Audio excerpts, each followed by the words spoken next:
points leader, the 2020 champ. He puts another one on the board. Eli Tomac wins the 450 main in Anaheim. I was just pumped, dude. Like, switching to a new team, like, I mean, beforehand, right? You run all the scenarios through your head, like, you know, am I making the right decision? You know, what's going to be better? Can I make this better? Big risk, right? That way I felt like, but I felt like I should take the risk upon myself and do it. So, like, that celebration, that feeling, it was almost like it was like my first win again, the feeling of it last week. Like, going across the finish line, it was just huge sigh of relief getting that first win, man. Just because I felt like there's definitely like one side of the fence that's questioning us and the decision, right? And especially at this point in my career, this late in my career, like, why would he do that when he had that much success elsewhere? And that was like, dude, the pressure relief valve that went off me. No, never any doubt. As a matter of fact, I ordered red plates for him preseason. And there's a lot of people started talking shit when you made this move. I guess my question is, are you happy with this move now? I mean, at first... Yes, dude. I mean, Anaheim won, yeah, I probably looked like a Joe, you know? Like, it was the wrong way, but everything before that was good, and now it's good. And it feels right. You're in a good spot. Yeah. One of the greatest. Who? Eli Tomac. He's one of the greatest riders. Why is he one of the greatest? He's been doing this thing for so long. He's so consistent with what he does, and, you know, hammer down. You respect him? I definitely respect the whole family.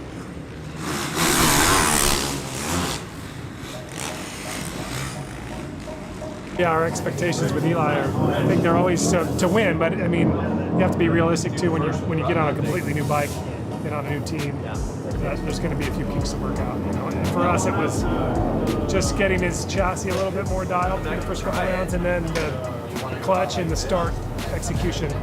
We did a lot of work on that those first 3 rounds, and kept improving. And now I feel like we're in a good spot to kind of really go racing now. After he wins the race, do you guys celebrate? What do you guys do as a family?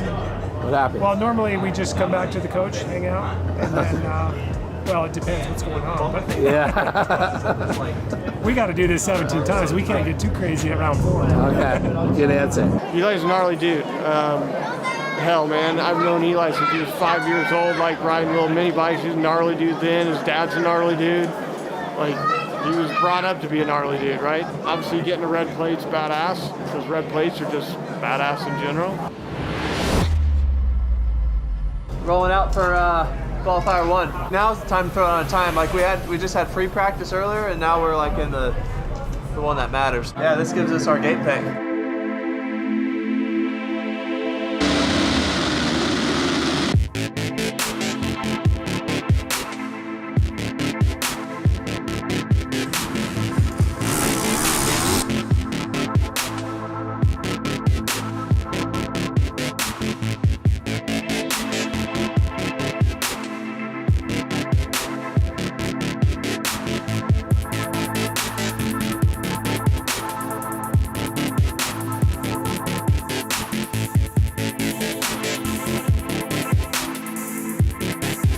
Qualifying's over. P2, man. Well, the first one I was fast. I was P1, shred. I was the early guy to do the quad god today. And yeah, man, it was tough, but we were faster again in P2, but Dylan got me by a couple tenths, so it's good, man. Teammates on top.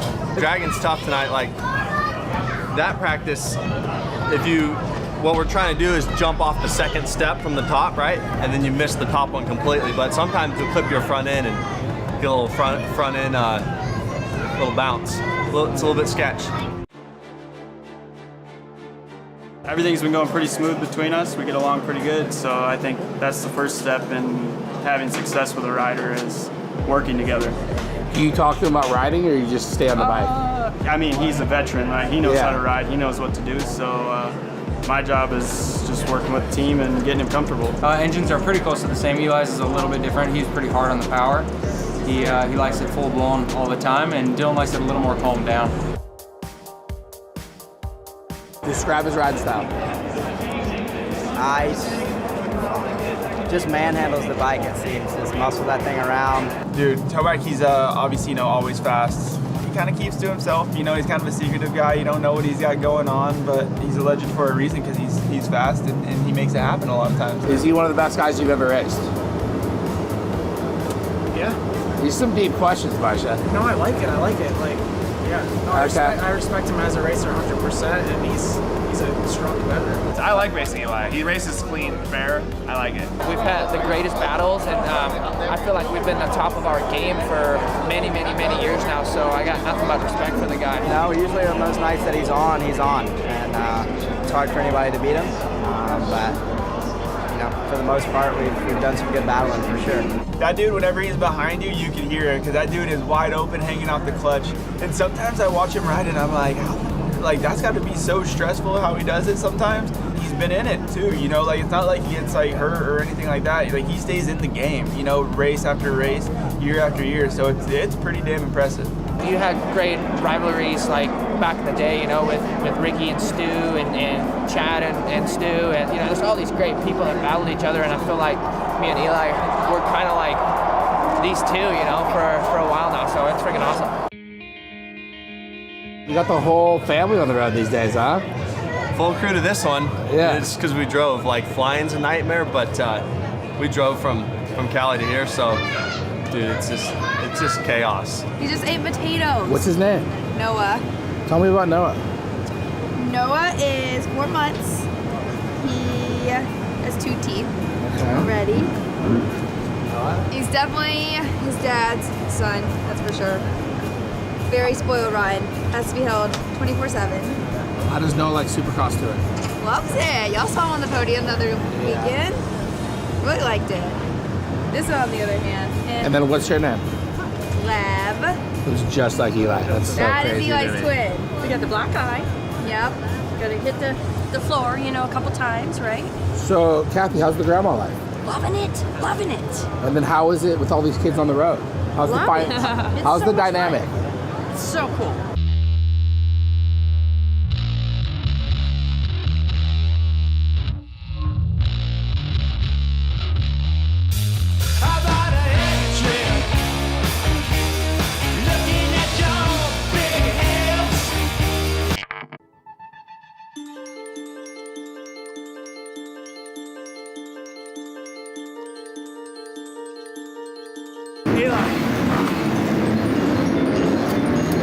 That's where he was.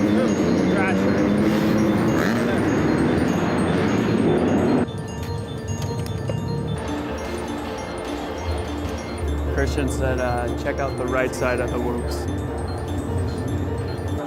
What's that? I had 3 minutes to load that 250. Oh, really? Wow. Fire him up, guys, fire him up.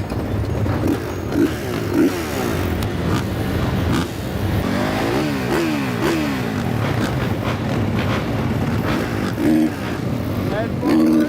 Run it in. Got this.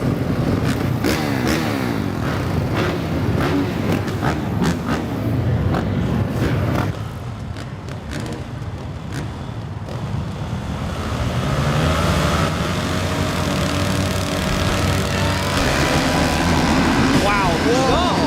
Eli Tomac. What a jump out of the gate, Ricky. And he started the season with some issues on the start.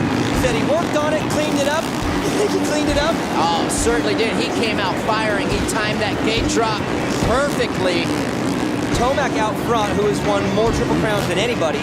Talk about Eli Tomac. He's said it so many years, feeling the front flow, and he's definitely doing that. You just watch him, and it's just like he's hitting his marks. He comes out firing every single time he is on the track. He won his first 450 Supercross in this building. In 2022, he's looking to be the first rider to go back-to-back, but this is just the start of his night. Race 1 in the books. Eli Tomac wins first in Glendale. One down. One down, 2 to go. Yeah, that's the way we want to go, man. Rip the whole shot, lead the race. Boom.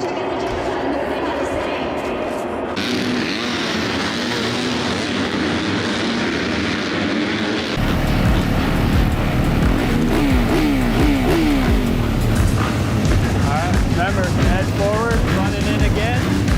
Another dance track. Got it. Let's go.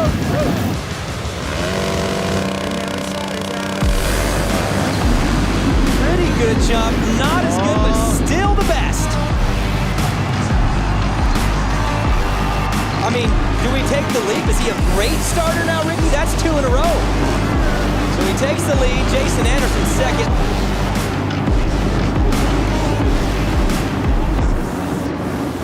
Never seen him look this easy at any race, really. He just looks like it's Sunday cruise. He's up 4.6 seconds.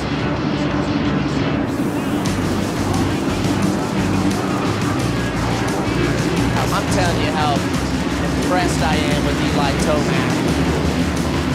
Grabbed the whole shot, checked out, and he won again. Eli Tomac wins race 2 of the night. Yeah, man. 2 down, 1 to go. We're gonna do it. How you feeling? I'm shredding.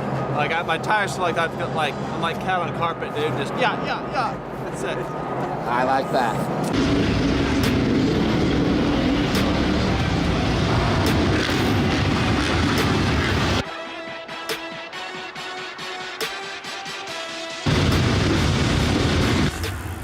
Race 3 of the 450 division is off. Well, Tomac up the inside. Oh, look, Malcolm tried to get up in there too. Perfect. Now you go for start looking at the points right here. This is what I'm looking at. Eli Tomac, good position. Malcolm Stewart. So if you're Eli Tomac, Ricky, do you go for the win? You try to sweep it? He knows where he needs to be to get the overall win, to add that points lead in the championship as well.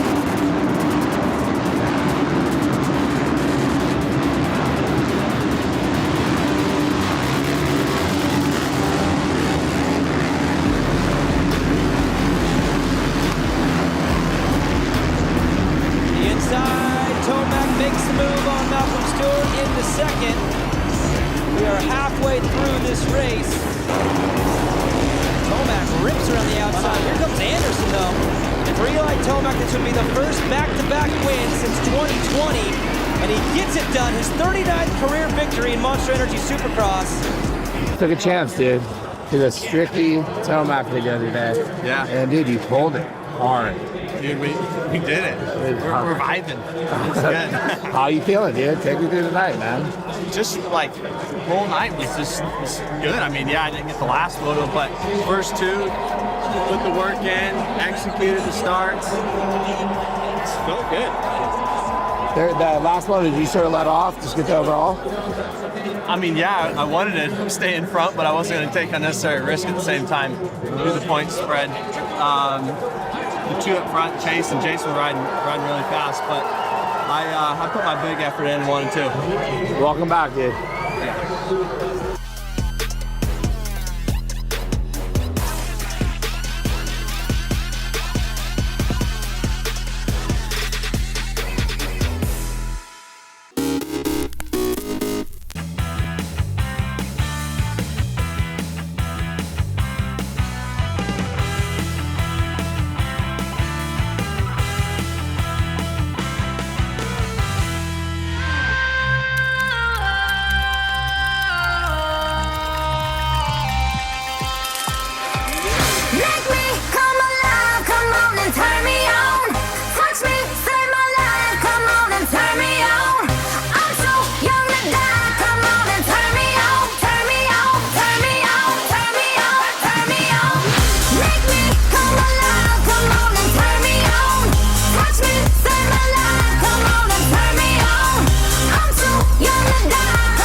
Okay, I'm ready. Hi, I'm James Collado. Ciao, sono Alessandro Pierguidi. Je suis Comme le Dogard, pilote professionnel. Ferrari Competizioni GT. And I drive the AF Corsa 51 race car.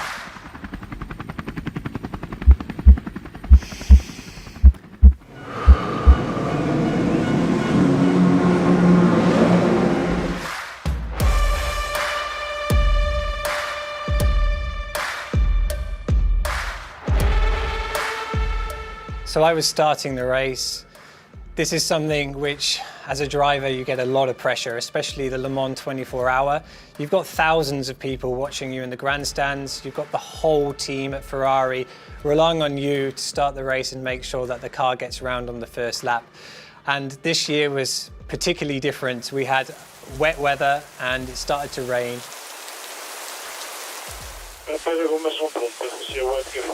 But once I crossed the start line, it was game on.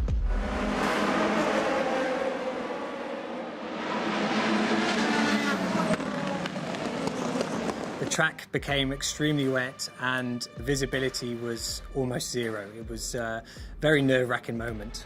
The Corvette actually got into the lead and started to pull away, and I think this was mainly down to the tyre compound that we had. We had a harder tyre compound, they had a softer one. And from experience, we know that the harder compound starts to get better lap by lap. Because of the slippery tarmac, we didn't have the best first hour of our 24-hour Le Mans, but we knew we could recover.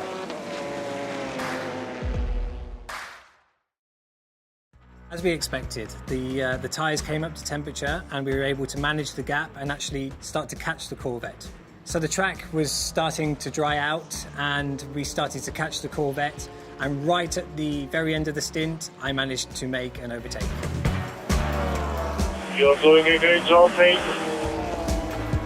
Verso la fine della terza ora si stava preparando il momento di salire in vettura e mi stavo vestendo per dare il cambio a James. Durante i momenti in cui ci si prepara è sempre un momento un po' particolare, specialmente la prima volta si sale in vettura durante le 24 ore, quindi bisogna essere molto concentrati, sei un po' freddo, è il momento dove sei un pochino più teso. Poi è più semplice le altre volte che ci si prepara perché tu sei già caldo, hai già guidato, ma la prima volta che si sale in vettura è quella sempre che richiede più concentrazione ed è il momento in cui sei sempre un po' più nervoso, specialmente in una gara molto importante come la 24 ore di Le Mans e sapendo che la vettura è in un'ottima posizione. Siamo in P2, attaccati alla 52. Dopo che James ha superato la Corvette durante i suoi turni di guida, sono salito in vettura e ho iniziato a spingere forte per cercare di chiudere il gap con la vettura gemella, la numero 52.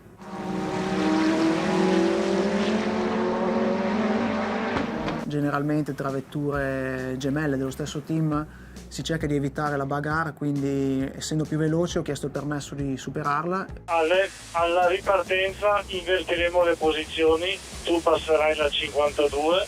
Quando mi è stato accordato ho superato la 52 e ho continuato col mio ritmo. Una volta terminate le 2 ore, più o meno in vettura, era arrivato il mio momento di entrare al pit per la seconda volta e quindi cedere il volante a Com.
So I was starting the race, and this year was particularly different.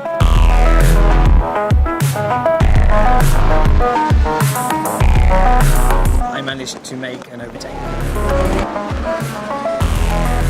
Sono salito in vettura, ho iniziato a spingere forte. Je me rappelle de quand Amato Ferrari m'a appelé pour m'annoncer que je serais sur la 51 aux 24 heures du Mans. Et c'était un moment assez spécial parce que c'est l'objectif d'une vie et d'un pilote. Pour moi, de prendre un relais tout de suite derrière Alessandro était un moment assez spécial et sympa parce que j'ai fait quelques courses avec lui, j'ai toujours pris beaucoup de plaisir à rouler avec lui et on se connaît bien et c'était, je pense, le bon ordre pour commencer mon premier relais.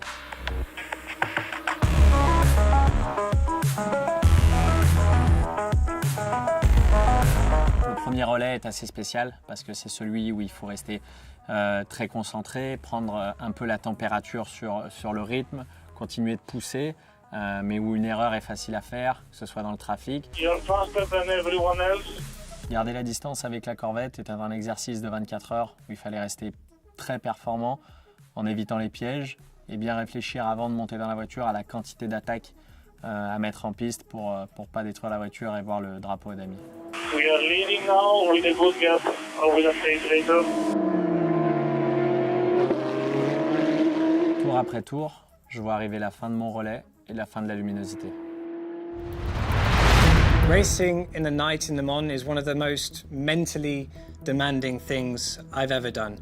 It's very, very tough. The visibility is very low, especially when the temperatures drop. We get the fog come in over the track. Not only that, you're super tired. You've already done 3 to 4 hours prior to starting in the night.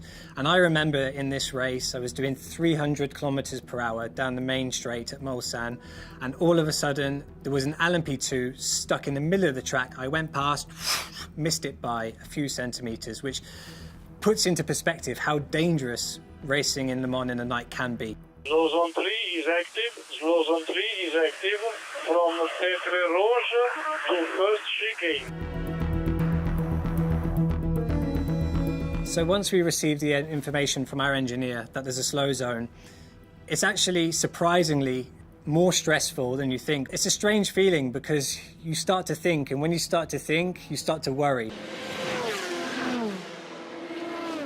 My 2-hour stint had finished and I boxed from first position. At this moment, I jumped out the car and passed it to Alessandro. So primarily you need to just eat as much as you can, drink as much as you can, and sleep as much as possible. Durante la notte ci sono stati parecchi periodi di neutralizzazione con la safety car e abbiamo utilizzato questi periodi dove si procede a bassa velocità per riutilizzare le gomme per il doppio stint. We're going to double stint these tires if everything is fine. Alla fine delle slow zone ho sempre cercato di spingere forte per aumentare il gap con la Corvette che ci inseguiva sempre molto da vicino. Ale, bravissimo, stint magnifico.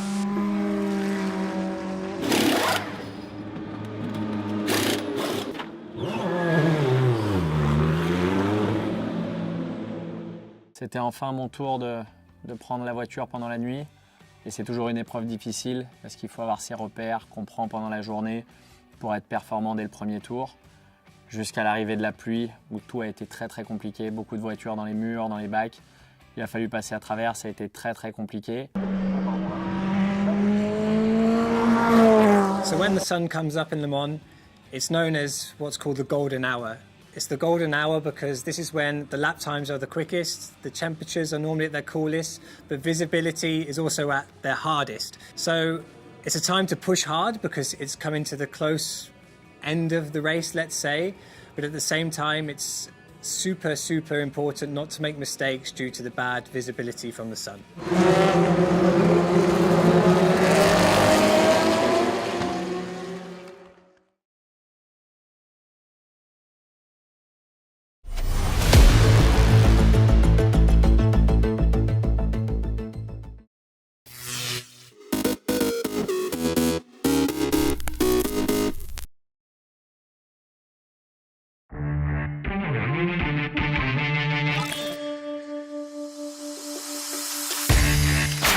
It's crazy to think in the last 2 or 3 years how this has exploded.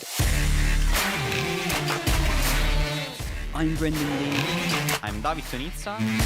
And I'm a Scuderia Ferrari esports driver.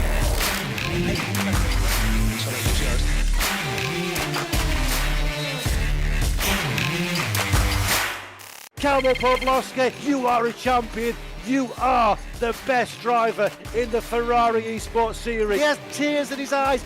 That's how much it means to the young Polish driver.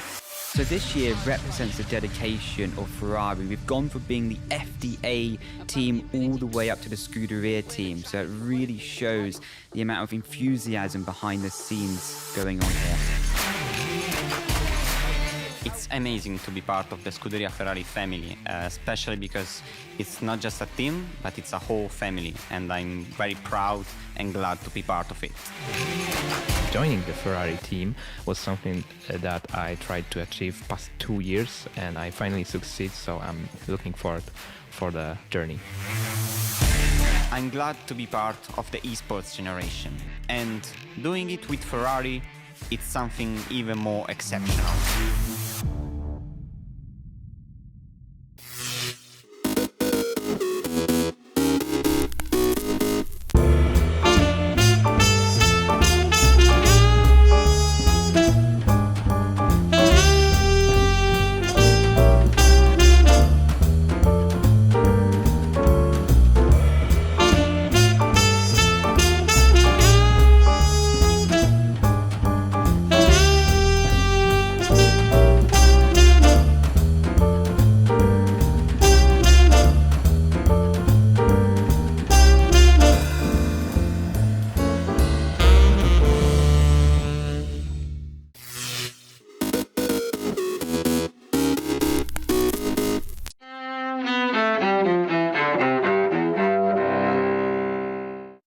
March 5th, 1770. The Boston Massacre takes place, an event that contributes to the outbreak of the American Revolution a few years later. It happens when British soldiers in Boston, taunted by a crowd of American colonists, open fire and kill 5 people. 1946.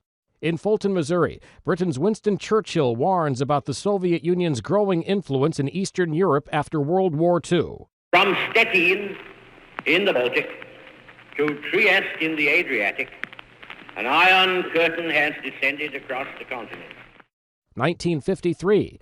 The Soviet Union's dictator Joseph Stalin dies at age 73, ending a brutal rule of nearly 30 years that made Moscow a world superpower. 1982. Over? Did you say over? Nothing is over until we decide it is! In Hollywood, comedian John Belushi is found dead of a drug overdose. He was 33. Belushi starred in TV's original Saturday Night Live and the movies Animal House and The Blues Brothers. And 1963. Crazy, I'm crazy for feeling so lonely. Singer Patsy Cline dies with 2 other country music performers in a plane crash near Camden, Tennessee. She was 30. Today in history, March 5th, Mike Gracia, The Associated Press.